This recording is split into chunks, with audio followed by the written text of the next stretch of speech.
면 이건 희생과 헌신의 문제가 아니기 때문입니다. 본질적인 문제잖아요. 하나님과의 관계의 문제인 겁니다. 그래서 오늘 아침에 영과 진리로 하는 예배와 진정으로 하는 예배의 차이를 설명을 드렸어요. 근데 그거 아직도 이해 못해요. 진정으로 하는 예배는 뭐 비대면이 됐든 뭐가 됐든 관계가 없죠. 뭐만 하면 되니까, 진정만 하면 되니까, 열심히 하면 되니까. 진리로 하는 예배는 이제 그게 문제가 되는 겁니다. 진리로 하는 예배는 어떤 예배예요? 하나님께서 정하신 방법대로 하는 거예요. 근데 이렇게 되면 뭐가 문제냐면 하나님이 정하신 예배 방법이 뭔지를 모르는 거예요. 네? 아니, 예수 믿는 사람도 모르는데 예수 안 믿는 사람이 하나님이 정한 방법으로 예배하는 게 뭔지 알 턱이 없잖아요. 대답을 안 해. 그죠? 진짜 문제가 뭐냐면 교회는 다니는데 성경을 몰라요. 예배가 뭔지를 모르는 거예요. 그리고 하나님이 정하신 영과 진리로 하는 예배가 뭔지도 몰라요. 그런데 뭐는 해요? 아니요, 떠들기는 해요. 이건 잘못됐다. 예배하는 게 중요한 게 아니라 꼭 그래야 되냐? 나도 예수 믿는 사람인데. 네 착각이야. 너 예수 믿는 사람 아니라니까. 여기 명확하게 하셔야 돼요. 성경 모르는데 예수 믿는 사람입니까? 이거 대답 못하면 안 돼요. 성경 하나도 모르는데 나 예수 믿어요. 말이 되나요? 대답을 안 하면 어떻게 하겠다는 거예요 지금? 네? 성경을 모르는데 예수 믿을 수 있어요? 없어요.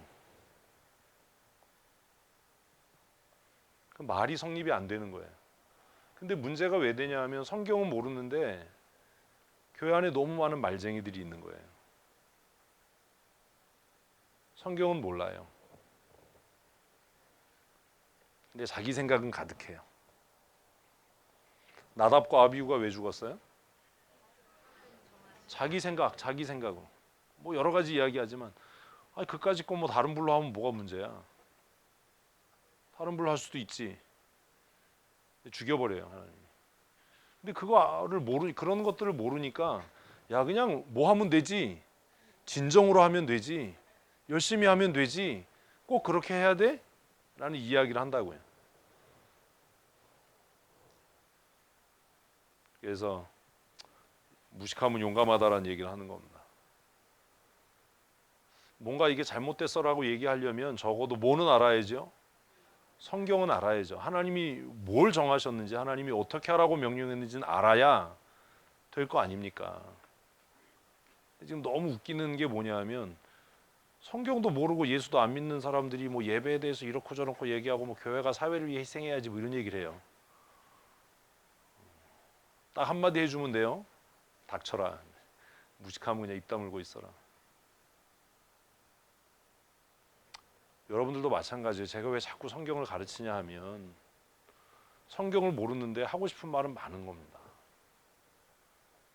성경은 모르는데 이건 이래야 되는 거 아니야 라는 이야기가 자꾸 하고 싶은 거예요. 내 마음에 맞지 않기 때문에. 근데 중요한 건 내가 얼마나 열심히 했냐, 내가 얼마나 최선을 다했냐, 내가 그 일에 얼마나 뭐 열심히, 이게 아니에요. 뭘 아는가?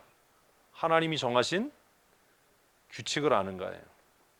자, 골을 많이 넣었다고 경기에 이기지 않아요. 뭐대로 해야 돼요? 규칙대로 해야 돼요. 바울이 얘기했잖아요. 경기장에서 모든 사람이 달리지만 다 상 받는 게 아니야. 규칙대로 해야 돼. 법대로 해야 돼. 하나님이 정하신 법대로 해야 돼. 모든 것에 하나님이 정하신 뭐가 있어요? 기본적인 룰이 있어요. 기본적인 규칙이 있어요. 예배에도 기본적인 규칙이 있어요. 신앙생활에도 뭐가 있어요?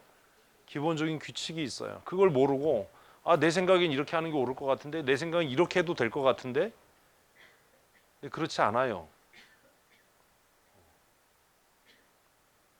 예수 믿는 사람들이 이런 걸 몰라요. 그러니까 교회 안에서부터 이게 무너져가는 거예요. 해줄 말은 딱 하나예요. 뭔가 떠들고 얘기하려면 뭐부터 하고 와? 성경부터 읽고 와. 왜? 너 한글 읽을 줄 알잖아. 이게 성경이 무슨 뭐 히브리어로 쓰여져 있고 헬라어로 쓰여져 있고 라틴어로 쓰여져 중세교회 같아서 이게 무슨 라틴어 모르면 히브리어 헬라어 모르면 성경을 못 읽어 이해 못해 이런 상황이면 몰라도 자기 모국어로 되어 있는 성경이 손에 들려 있고 예수를 십수년 믿는데 성경이 뭘 얘기하는지도 모르고 막 뭐 내 생각은 이래 뭐 이렇게 얘기하면 웃기는 이야기 하는 겁니다. 그런 고민을 좀 하셔야 돼요. 그래서 지금 자꾸 성경을 가르치는 거예요. 성경을 가르치는 이유. 이효선 집사님 밖에 내놔라. 머리 아프다. 이해하셨어요?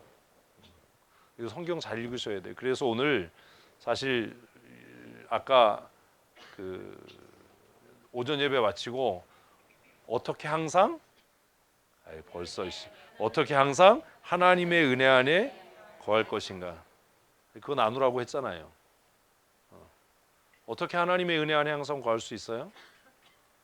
말씀을 읽는 거예요. 말씀을 가까이 하는 거예요. 그거 외에는 방법이 없어요. 솔직하게 한번 우리 대답을 해보십시다. 매일 규칙적으로 성경을 읽으십니까?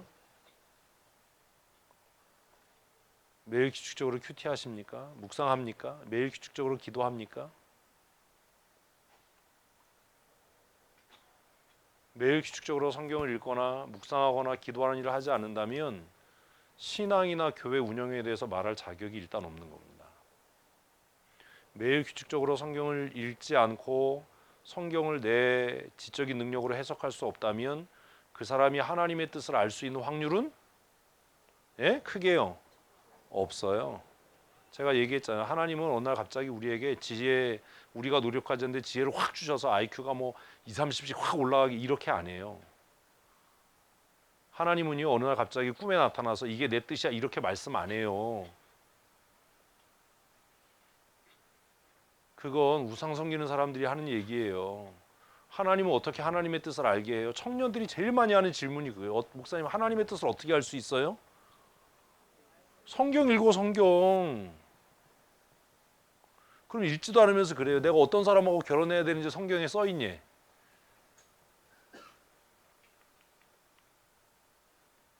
내가 어떤 사람하고 결혼해야 되는지 성경에 써 있어 안 써 있어? 써 있지, 그지? 써 있어. 어떻게 써 있어요? 읽으면 나와요. 키 175에 뭐 이런 거. 보편적인 가치와 보편적인 기준이 써 있어요. 이런 사람을 아내나 이런 사람을 남편으로 맞이해야 된다라는 보편적인 가치와 기준이 써 있어요. 근데 우리 대학 청년 때 정말 정신 나간 사역자들이 그런 거 가르친 거예요. 결혼 위해서 구체적으로 기도해라. 키는 얼마인지 뭐 이런 거 기도해. 미친 소리 한 거예요. 청년 때. 그 막 또 그렇게 기도했는데 그런 놈 만나서 사는 거야. 그 놈이 지금 그 놈이야. 아이씨, 기도를 잘못했어. 정신 차리셔야 돼요. 그래서 제가 은퇴하는 선배 목사님들한테 목사님 어떻게 당회를 운영하셨어요? 어떻게 교회를 운영하셨어요? 그러면 상당히 많은 목사님들이 그 얘기해요. 당회원들 중에 장로님들 많은데 교회에 대해서 이렇고 저렇고 얘기하려고 할 때 누가 성경을 읽는지 안 읽는지 성경을 얼마나 아는지 담임 목사가 알 거 아니냐. 기도 안 하고 성경 읽지 않고 성경에 대해서 모르는 사람의 얘기는 들을 가치가 없다. 필요가 없다. 그런 사람들 얘기는. 그 얘기를 하셔요. 어떤 목사님은 대놓고 얘기한대요. 개인적인 경건생활 열심히 하면 당회할 때 말하지 마라. 괜히 속 시끄럽게 하지 마라. 입도 뻥끗하지 마라. 교회 운영에 대해서. 왜? 성경을 안 읽는데 성경을 모르는데 하나님의 뜻을 이거 어떻게 알겠냐 네가. 얘기해봐야 사람의 생각 얘기하겠지. 그러니 입도 뻥끗하지 마라. 당회할 때. 자기는 그렇게 목회를 하셨다라는 이야기들 가끔 하세요. 근데 그거는 뭐 1세대 개척하신 목사님들이나 그렇게 세게 얘기할 수 있지 지금 목사님들은 그렇게 얘기 못 하잖아요. 그런 고민을 하셔야 돼요. 제일 중요한 게 뭐예요? 스스로 성경을 읽는 거예요.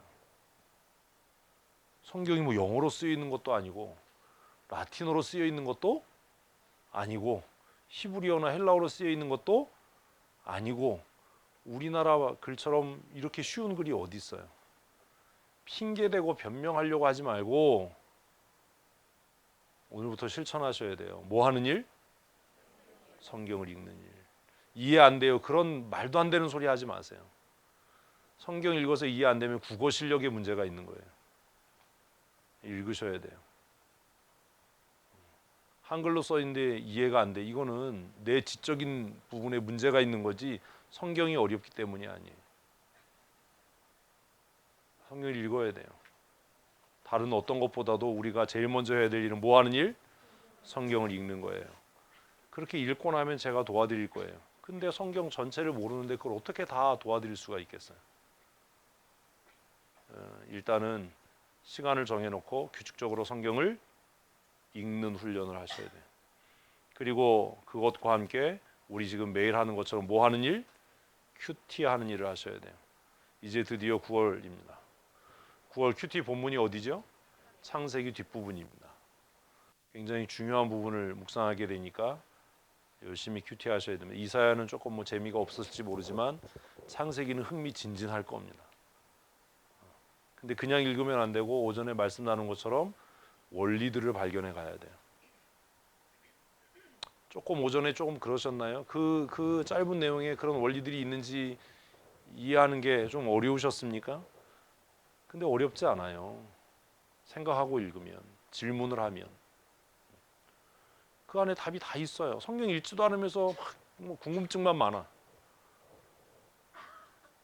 그러시면 안 돼요. 날로 먹겠다는 거, 그 정말 사악한 짓이에요.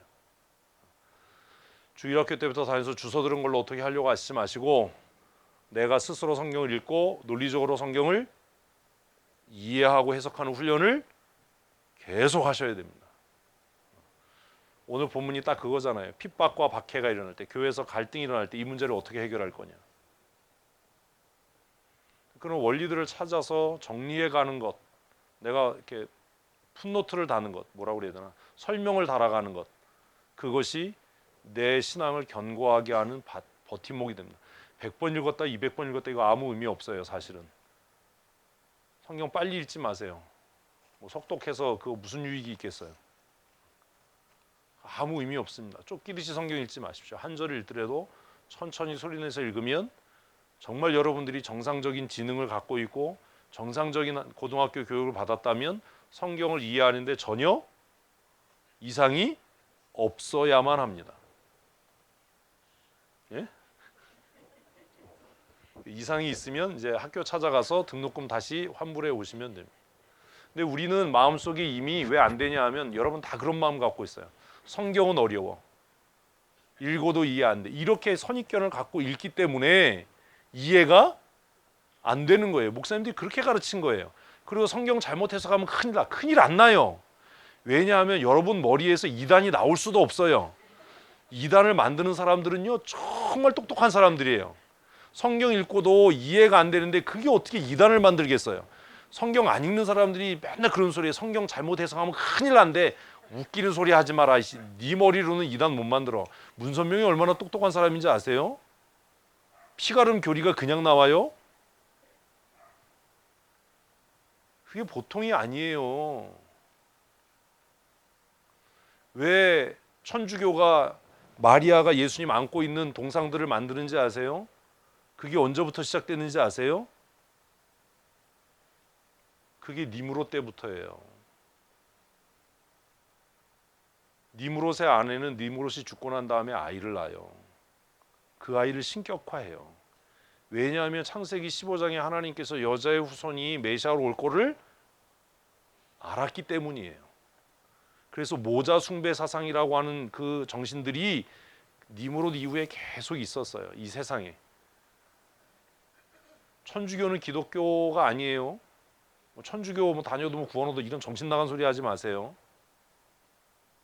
모자 숭배 사상은 가장 뿌리 깊은 이단 종교예요. 예수 믿는데 뭘 하나도 모르는 거예요. 뭐 성경 읽으면 큰일 안 나요. 성경 잘못 해석해도 성경을 읽고 이해가 안 될 정도의 수준이라면 이단을 만들지도 못하고 이단에 빠질 수도 없어요. 그러니 뭐 성경 안 읽는 사람들이 야 성경 읽고 잘못 해석하면 큰일 난데 그런 소리 하면 그냥 속으로 그냥 그러시면 돼요. 응? 그런 헛소리를 자꾸 퍼뜨려서 성경을 못 읽게 하는 거예요. 성경 읽고 잘못 해석해도 뭐 안 돼요? 큰일 안 나요. 뭔 큰일이 나요. 뭐 요한계시록 잘못 읽으면 큰일 난데 웃기는 소리 하지 마라. 말 같지도 않은 소리 하지 마라. 말 같지도 않은 소리를 하냐. 성경 잘못해서 큰일 난데 무슨 큰일이 나요. 큰일은 안 읽어서 당신이 더 큰일 났어 지금. 뭐 말 같지도 않은 소리를 하고 있어요. 자, 9월 1일부터 뭐 한다고요? 에이 진짜 9월 1일부터 뭐 한다고요? 창세기 한다니까요. 장세기가 아니에요. 장세기는 그냥 말 그대로 하면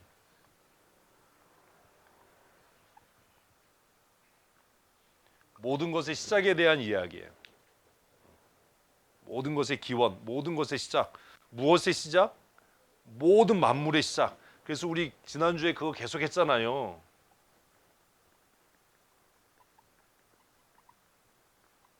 만물의 근원이 뭐냐? 이게 고대 철학의 질문이었다라고 얘기했잖아요. 물이다, 불이다, 뭐 흙이다. 사실 동양의 그 오행도 여기서 온 거잖아요. 수금지와 이거 다 그죠?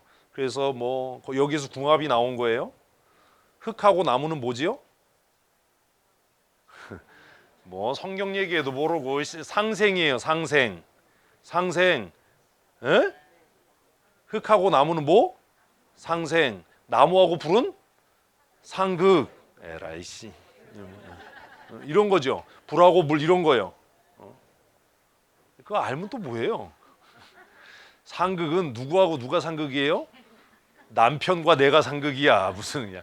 하여튼 세상에 어떤 놈도 다 상극이야. 남편은.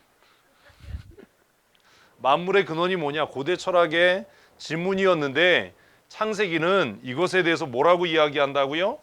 만물의 근원은 하나님의 말씀이다. 이게 창세기 1장이에요.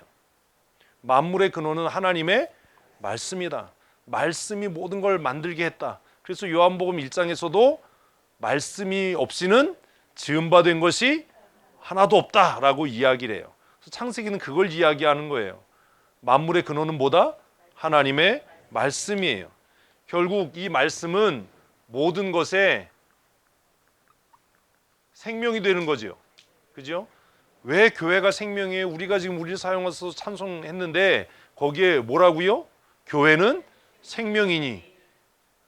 근데 이 교회가 생명인 걸 모르니까 사회 안전을 위해서 예배를 뭐 희생하고 헌신해. 미친 소리 하는 겁니다. 그거는 얘기할 건덕지가 없는 거예요. 생명이 없어졌는데 무슨 말도 안 되는 소리를 하는 거예요. 말도 안 되는 소리. 뭔지를 몰라서 그래요. 뭐가 없으면 말씀이 없으면 뭐가 존재할 수 없어요? 생명이 존재할 수 없어요. 왜? 이 세상에 생명이 존재하게 된 근원이 뭔데요? 말씀인데요. 뭔 소리를 하는 거냐? 누가 그래야죠. 정신 나간 소리 하지 마라. 생명의 근원은 뭐다? 말씀이다. 믿으면 아멘. 네, 이게 크게 좀 아멘 좀 하자고 이제 분위기를 바꿔야지 우리도. 하도 아멘 하니까 휘발유 갖다 놔가지고 몽롱하게 해서 아멘 하려고 만들었는데 냄새가 너무. 모든 생명의 근원은 뭐예요? 말씀이에요. 믿으면 아멘. 아멘. 그래서 교회는 생명이에요. 교회 안에 뭐가 있을 때? 말씀이 있을 때, 생명의 말씀이 있을 때, 이게 창세기 1장이에요. 창세기 1장의 첫 줄도 이해가 안 가는 사람이 무슨 교회가 어떻고 저떻고 얘기하면 그냥 아주 그냥 막 그냥 국립춘천병원에 갔다가 모셔야 돼요. 언덕 위에 하얀 집에. 창세기 1장이 그 얘기하는 거예요. 만물의 근원은 뭐다? 말씀이다. 다시 말하면 생명의 근원이 뭐다? 말씀이에요. 왜 교회가 생명이에요? 그 말씀을 하나님이 어디에 두셨어요? 교회에 두셨기 때문이에요. 전도는 생명이에요. 그래서 전도는 교세를 확장하는 게 아니에요. 뭘 전하는 거예요? 생명을 전하는 거예요. 생명. 뭐가 있어야?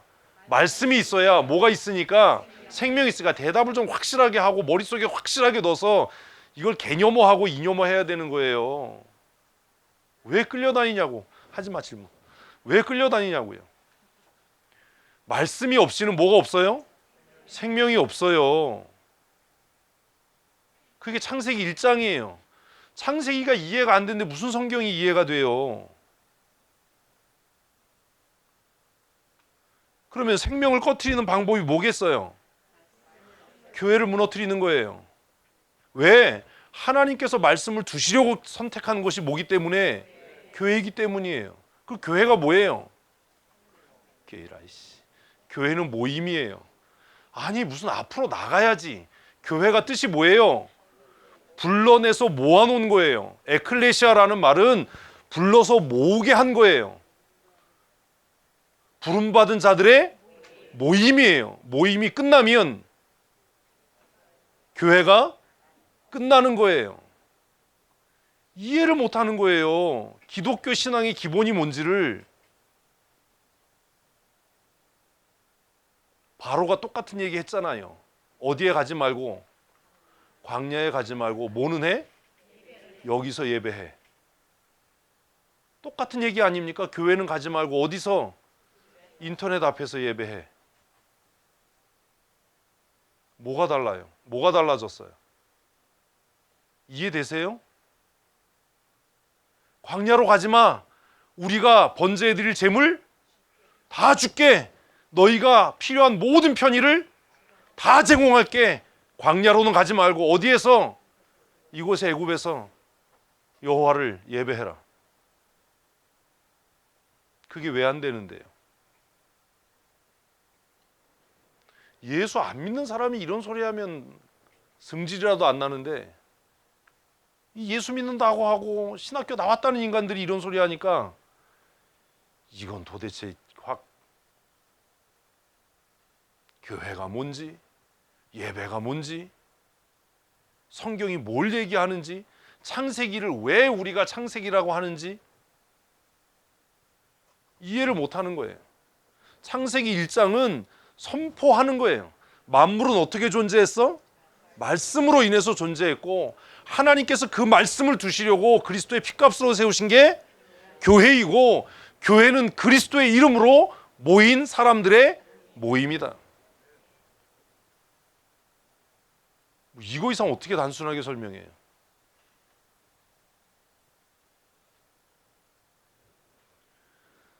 그리고 나서 창세기는 뭘 이야기한다고요? 그렇다면 모든 것의 표준이 뭐냐?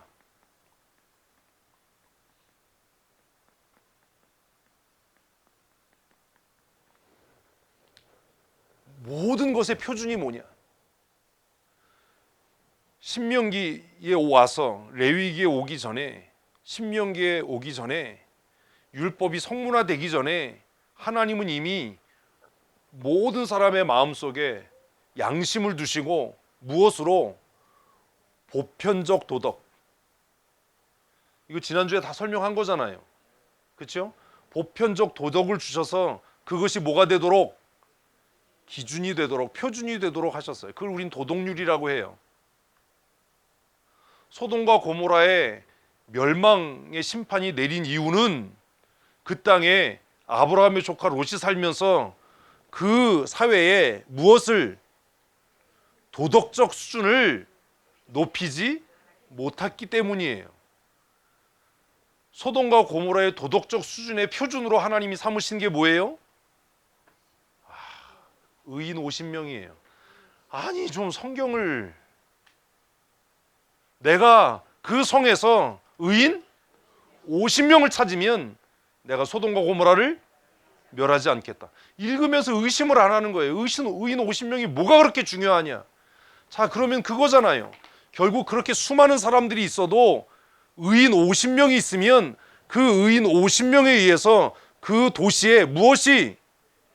보편적 도덕의 수준의 높이가 올라간다는 거예요. 오늘 교회가 사회로부터 따돌림 당하는 이유가 뭐예요? 예수 믿는 사람이 1000만이야, 무슨 800만이야, 900만이야, 뭐 이렇게 이야기를 하는데 뭐가요? 도덕적인 수준이 하나님의 가치에 도달하지 않는 거예요. 시민교인으로서 성도의 책임이 뭔지 아세요? 무슨 사회 안녕을 위해서 무슨 말 같지도 않은 소리 하지 말고 성도의 의무는 내가 속해 있는 사회의 도덕적인 수준을 어떻게 하는 거예요? 높여가는 거예요. 이해되셨어요? 근데 우리는 그렇게 안 살아요. 일주일 내내 뇌물 받고 청탁하고 이러다가 주일날 와서 예배한다고 그게 되겠냐고요.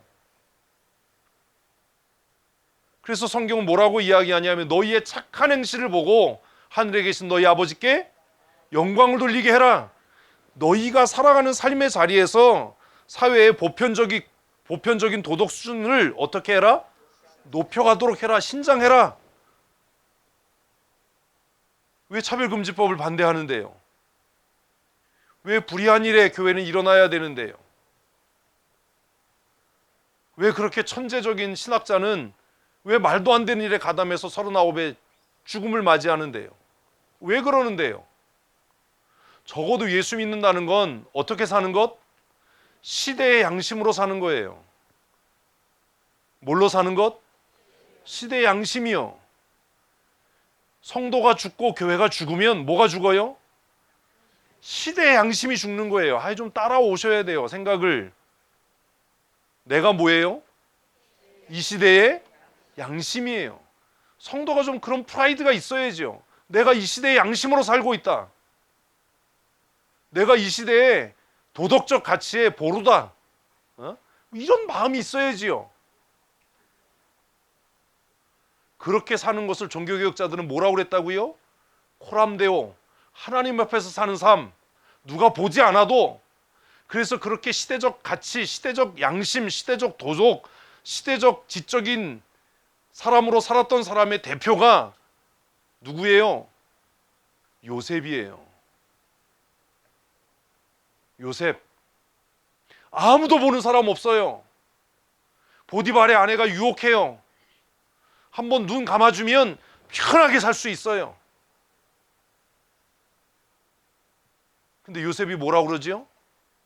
나는 하나님 앞에 죄 지을 수 없다. 뭐예요? 내가 비록 노예로 팔려와서 여기에서 살지만 나는 무엇으로 산다? 시대적 양심으로 산다. 하나님 뭐 이런 얘기 하지 말자고요. 도덕적 표준으로 내가 살아간다. 이 애굽의 모든 부유층이 다 방탕하고 다 타락하고 다 그렇게 살아도 나는 누구 앞에서 산다? 하나님 앞에서 산다. 그게 요셉의 삶이었어요. 우리는 요셉의 이야기를 그냥 옛날 이야기처럼 해요. 출세할 수 있는데, 뻔히 성공할 수 있는데, 편하게 살 수 있는데, 무엇으로 살기 위해서? 아이고, 시대적 양심, 시대적인 소명을 이루기 위해서 겉옷을 벗어놓고 이게 어떤 결과를 갖고 올지 알았을까요? 몰랐을까요? 알죠. 돌대가리가 아니면 겉옷 벗어놓고 뛰어나가는 겁니다. 근데 얼마나 하나님의 역사는 위대한지 아세요? 제가 하나 물어볼게요. 고미자 원사님. 요셉이 학교를 다닌 적 있나요? 없지요. 아무리 꿈 한번 해석했다고 해서 애굽의 총리가 어떻게 됩니까? 그 당시 애굽이 얼마나 정치, 경제, 문화, 사회가 발전한 나라인데 어떻게 요셉이 바로의 꿈 한번 해석했다고 해서 총리가 될 수 있어요? 어떻게 그럴 수 있어요? 어디 가서 권사라고 얘기하지 마. 어디 가서 성경 읽었다라고 얘기하지 마. 하나님은요 이렇게 일하셔요. 그냥 우연하게 일하는 게 아니에요. 요셉이 그 사건 때문에 어디 가지요? 감옥에 갑니다. 지하 감옥, 지하라고 또 써. 지하 감옥, 던전. 그냥 감옥이 아니에요. 학교에 갔어요. 우리는 감옥을 뭐라고 불러요? 에? 어디 갔다 오셨어요? 학교라고 불러요. 왜 학교라고 불러요? 나는 이게 요셉 때부터 시작됐을 거라고. 이런 소리야. 요셉은요 그 감옥에서 개인 교습을 받아요. 그 감옥에 잡혀온 사람들이 누구예요? 정치범이야다. 최고 정치범들. 감옥에서 밥 먹고 할 일이 뭐가 있어요? 노가리 까는 거야. 내가 뭐 이랬는데, 그래서 요셉은 거기에서 그 정치범들을 통해서 뭘 배우는 거예요? 애굽의 학문, 애굽의 정치, 애굽의 제도. 몇 살 될 때까지요? 모르지요. 자, 술 맡은 관원과 떡 맡은 관원이 왔다가 처형당하고 복직돼요. 근데 술 맡은 관원이 기억을 못하지요. 왜 기억 안 했는지 아세요? 아직 때가 아닌 거예요. 무슨 때요? 하나님 이런 얘기 하지 마. 요셉이 아직 30이 안 된 거예요. 왜냐하면 애굽에는 제도적으로 관직에 오르려면 30이 됐어야 돼요. 그래서 제가 얘기하는 거예요. 하나님이 어떻게 일하신다? 가장 나이스한 타이밍에 어떻게 해요? 가장 나이스하게 일하신다. 만일 술 맡은 관원이 2년 전에 그 얘기했으면 요셉은 그냥 상 받고 끝났어요. 왜? 관직에 오를 30이 안 됐으니까. 2년 동안 잊어먹어.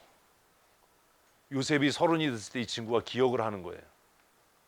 아, 내가 내 부끄러웠던 날들을 기억합니다. 내가 감옥에 갇혔을 때 내 꿈을 해석했던 애가 있습니다. 그래서 그 친구를 불러다가 바로가 들었는데 이 친구가 나이가 딱 30인 거야. 그런데 또 그동안 뭐 했어요? 학교에서 배웠잖아. 뭘? 애굽의 정치. 난 이러다 잡혀왔어. 아, 이렇게 하면 안 되는 거구나. 그리고 정치범으로 잡혀오는 사람이 멍청한 사람들일까요? 똑똑한 사람들일까요? 똑똑해서 뭔가 하려고 하던 놈들이 잡혀오는 거예요. 성경을 그냥 눈 감고 읽지 마세요. 눈 뜨고 읽었는데 그런 거 안 써 있던데요. 그래서 제가 그 얘기 하잖아요. 행간을 읽어라. 좀 생각을 해라. 고민을 좀 해라. 왜 하나님은 요셉을 30대 때까지 거기 두셨어요? 제가 성경 읽으면서 그랬어요. 아니, 아무리 그래도 애굽에 그렇게 공부 많이 한 박사들도 있고 애굽에 훌륭한 사람들이 많은데 그거 꿈 하나 해석했다고 어떻게 총리가 되냐? 어떻게 총리가 되냐? 성경은 다 기록하지 않지만 요셉이 머리 깎고 면도하고 옷 갈아입고 나와서 쫙 얘기하니까 바로의 대신들이 그가 얘기하는 걸 듣고 어땠다고요? 이렇게 지혜로운 사람을 우리가 어디 가서 얻겠냐? 요셉이 그 얘기 하잖아요. 이 국난을 타개할 방법이 있어요. 지혜로운 사람 한 사람을 세워서 다 맡기세요. 응? 좀 낯가려운 얘기를 한 거지. 그게 나의 뭐 이런 뉘앙스가. 그때 이 신하들이 다 이 사람처럼 지혜로운 사람이 어디 있습니까? 바로도 자기 인장 반지를 빼서 요셉에게 맡길 정도로. 우리가 때때로 감옥에 갇히고 때때로 어려운 일을 당하는 그 시간이 뭐 할 시간이라고요? 준비해야 될 시간이. 준비 안 하면 안 쓰여져요. 요셉이 만약에 보디발의 아내의 유혹 눈 찔끔 감고 넘어갔다면 시대적인 양심을 다 그 책임을 완수하지 못했다면 어떻게 됐을까요? 그냥 노예로 평생 편하게 살았어요. 보디발의 아내 정부로 편하게 살다 죽었어요. 감옥에서 열심을 다하지 않고 최선을 다하지 않고 처먹고 잠만 잤다면 그냥 감옥에서 썩어서 도태됐을 거예요. 어떤 상황에 처하든지 하나님의 신실하심을 믿고 준비하고 훈련해야 될 거 아닙니까? 아멘. 그러면 언젠가 하나님께서 어떻게 하신다고요? 쓰시잖아요. 불평하지 말고 핑계하지 말고. 내가 제일 싫어하는 사람이 핑계대는 사람이에요. 변명하지 말고 하나님이 그곳에 날 두셨으면 그곳에서 최선을 다해야지요. 때가 될 때까지. 요셉이 30대 쓸 때 하나님 그를 틀어서 사용하셨어요. 얼마나 나이스해요. 그래서 제가 성경 읽으면서 그런 것들을 깨달은 거예요. 그래서 제가 여러분들에게 그 얘기를 한 거지요. 하나님은 언제? 가장 나이스한 타이밍에 가장 나이스하게 일하신다. 그게 그냥 만들어진 얘기가 아니에요. 야, 어떻게 30대일 때까지 하나님은 그 술 맡은 관원의 머릿속에서 그 기억을 치우셨을까? 요셉은 얼마나 그게 서운했겠어요. 이제 이 사람이 복직됐으니까 나를 부를 거야. 나를 부를 거야. 만약에 그 술 맡은 관원이 복직되자마자 요셉의 이름을 거론했다면 상 받고 그냥 옥에서 나와서 끝났을 거예요. 그의 인생은. 그죠? 그런데 그 억울한 인연을 하나님이 무슨 계획이 있으실 거야, 하나님이 신실할 수 있을 거야 라고 그가 그 인연이 폐인될 수도 있는 시간이잖아요. 인내하고 기다릴 때 요셉이 상상하지도 못했던 일을 하나님은 이루시는 거예요. 그게 뭐라고요? 하나님 보시기에 좋았더라예요. 창세기에 이미 그걸 기록하는 거예요. 모든 도덕의 표준, 모든 가치의 표준, 그게 뭐다?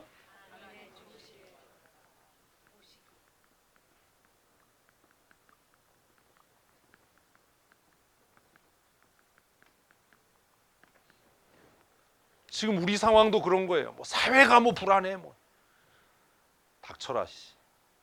우리는 뭘 생각해야 돼요? 무엇이 하나님 보시기에 선한 일인가? 믿으면 아멘. 이 고민 안 하는 거예요. 무엇이 하나님 보시기에 선한 일인가? 제가 얘기했잖아요. 송충이 너무 징그러워요. 그래도 생각해야 되는 거예요. 얘도 하나님 보시기엔 아름다운 애예요. 왜? 송충이 만들고도 하나님 뭐라고 그러셨을 테니까요. 좋았어, 좋았어. 너 좋았어. 제가 어려서 무서워했던 게 있어요. 저는 이렇게 크고 이런 건 안 무서워해요. 막 크고 이런 건 별로 안 무서워요. 왜요? 걔네들은 만날 일이 별로 없어요. 제가 살면서 무슨 사자를 만나겠어요? 호랑이를 만나겠어요? 늑대를 만나? 그런 데는 안 무서운데 제가 무서워했던 게 뭐냐면 지렁이에요. 지렁이. 왜 무서워요? 징그러워서가 아니에요. 비 오면 길바닥에 깔렸어. 자주 만나니까. 제가 무서웠던 거 송충이에요. 왜요? 학교 운동장에 비 오듯이 내리잖아요, 얘네들이. 나무 밑에 가면. 어느 날 생각했어요. 얘네들도 하나님이 만드시고 뭐라고? 좋았어 라고 얘기했다면